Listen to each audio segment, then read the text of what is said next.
Greetings and welcome to our series of weekly devotionals. This week we're taking a look at a brief passage in the second letter to the Thessalonians, one of the epistles.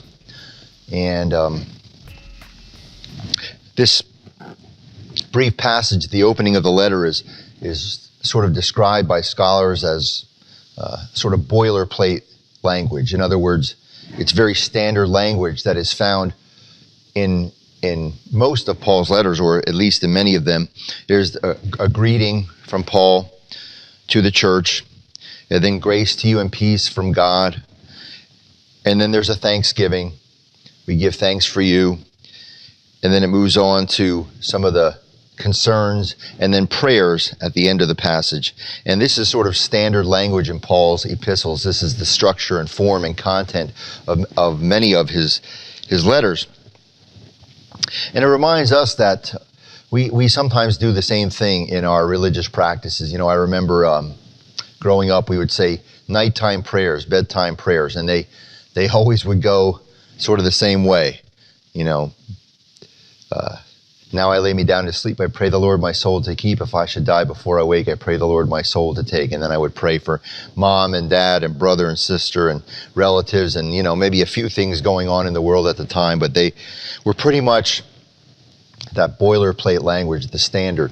And, you know, it reminds us also as faith communities that we often do that sort of thing in regard to our prayers. If some tragic event happens in our world, in our nation, in our communities, we offer our thoughts and prayers for those involved. And we sort of say these things by rote, by repetition, by habit. And of course, it kind of loses any kind of meaning after a while. You know, every politician offers their thoughts and prayers in the wake of some tragedy. And so it's important to remember, at least in this particular passage, that Paul isn't just praying generally for the Thessalonians, that this group, this community of Christians is in a specific time and place, Thessalonica, and their particular context gives them certain challenges. There are certain things, specific things, that Paul is praying for. In the case of the Thessalonians, the persecution of the surrounding Greco-Roman culture in which they live, and a pervasive feeling of abandonment, an abandonment by those around them, and of course, an abandonment by God. They are wondering if God indeed is still with them in the midst of their trials and tribulations. And it reminds us that in terms of our prayer life, that we have specific needs in terms of our prayers, that just sort of generic prayers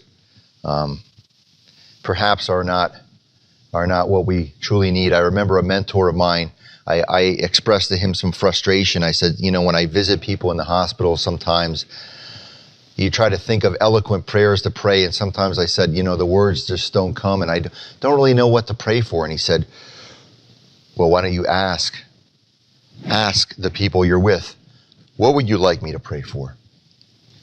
And it reminds us that we all have specific needs depending on where we are, each of us in our own faith journey, in our specific time and place.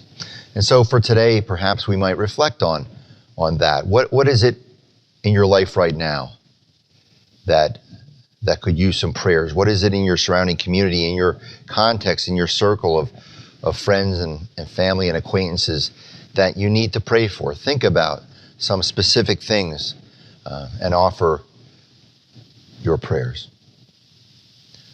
Amen.